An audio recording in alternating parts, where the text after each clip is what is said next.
Alright, this will be the last of the questions for this week. We have weight loss recommendations for a type 2 diabetic. These really don't change from type 2 to type 1, so I'm going to kind of encompass all of it.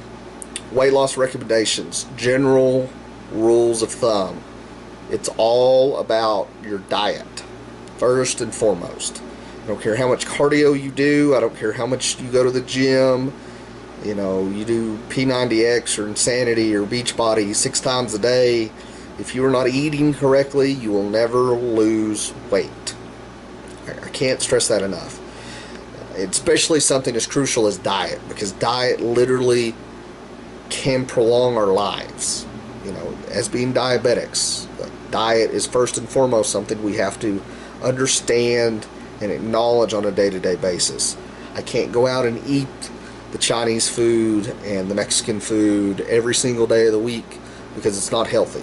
It's not healthy anyway for the most part, but it's really not healthy for me as a diabetic because it's mostly carbs and it's high sugar, and it makes me it physically will make me ill. So diet. So what do I mean? So start trying to remove processed foods and sugars. You know, regular sodas in general. You know, candy, white rice, white bread, white tortillas, white flour of any kind. You know, I tend to typically err on the side of low carb dieting. There's benefits to it that I feel make it ideal for a diabetic. Not everybody agrees with that, so I'll just kind of go off of what I feel yields the most benefit and is the easiest to maintain.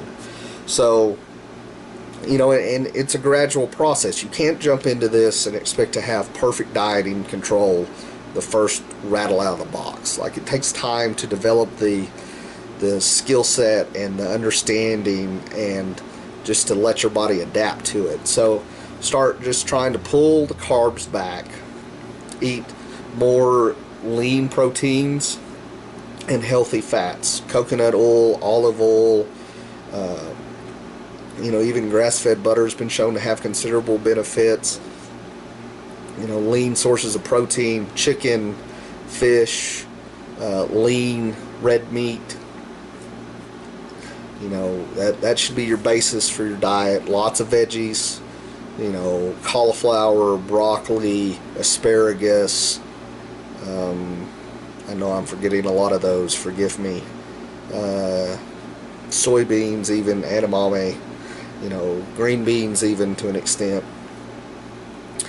High fibrous vegetables. Those do a lot for your body.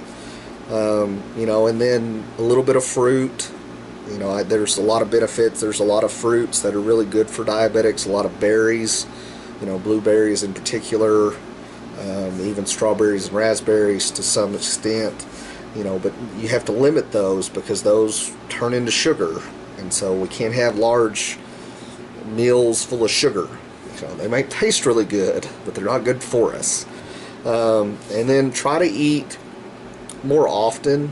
You know, that helps a lot of people.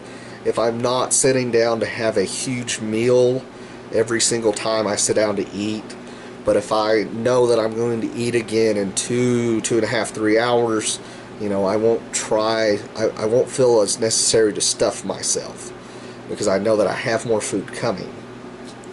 And the act of digesting food tends to help your metabolism to come up to a healthier or higher level, which means you're going to burn more calories just through your normal day-to-day activities.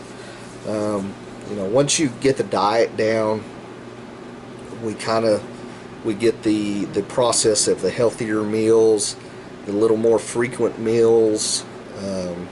You know, that tends to help a lot. For one, it should lower your insulin resistance considerably. If you're using less insulin, or your body is able to cope with the insulin that you have to have with the type 2s to cover your meals, well then, you know, that's a huge thing. You know, you have to understand that not all, but a lot of type 2 diabetics just can't use the insulin that they have due to extremely high insulin resistance. And this is not a cure, but this is to help your body to get closer to a more natural state. So, you know, that's kind of the basis. Lean protein, good fats, lots of veggies, a little bit of fruit, and try to weed out the processed sugar products. Now we come into exercise. So I've talked about how you need to do steady state and interval type cardio. So if you're starting out, you know, don't think that you have to do something every single day. You know, if you could go for a 30-minute walk one day a week, that's something. You know, do that for a week or two, and then try to do it 2 days a week, and then build up to 3 days a week. And 3 days a week is really, 3 to 4 days a week is really all that's really necessary. You don't need to overdo it. That leads into a slew of other issues. You know, and then add in the interval cardio on the days that you're not walking. And then, you know, build that up. Cut down your rest times. Start out doing it 1 day a week, and the next week try to do a little bit more and a little bit more until you're doing it 2 or 3 days a week. You know, and then at that point, if you want to go in and start weight training or doing calisthenic type workouts, which are great, they're awesome. You know, use your body weight for as much as you can do. Weight is just a tool to make your body work. You know, people think that, you know, you have to lift light to cut weight, and you lift heavy to get bigger, and that's not true at all. I mean, any realm of understanding. You know, the weight is just there to put stress on the body. And so if you start out and the bar is enough weight to cause stress to the body, well, that's fine. That's all you need to do. You know, and then as you get stronger, you'll put more weight on the bar. Not because you want to show off, but because that's what it takes to keep putting stress on the body enough to make it change, to make it adapt. You know, that's what we're going for here. We're trying to make the body adapt into a healthier version. You know, we put stress on it. We do the cardio to burn calories. You know, we lift the weights to build the muscle that burns more calories. And through the whole culmination of the diet, first and foremost, the cardio, the interval cardio, and the lifting, you know, you get to health.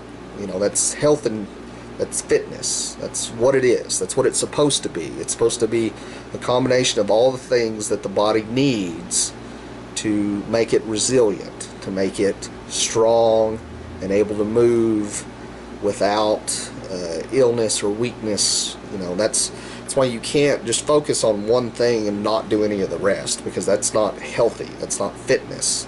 You need to be able to do it all. You know, that's where CrossFit has really come in and encompassed so many different ways of training into one core program. And so that's why they you know, CrossFit is, that's why they promote themselves as being the fittest people on the planet, because they're doing all these things at once. So, but CrossFit's not for everybody.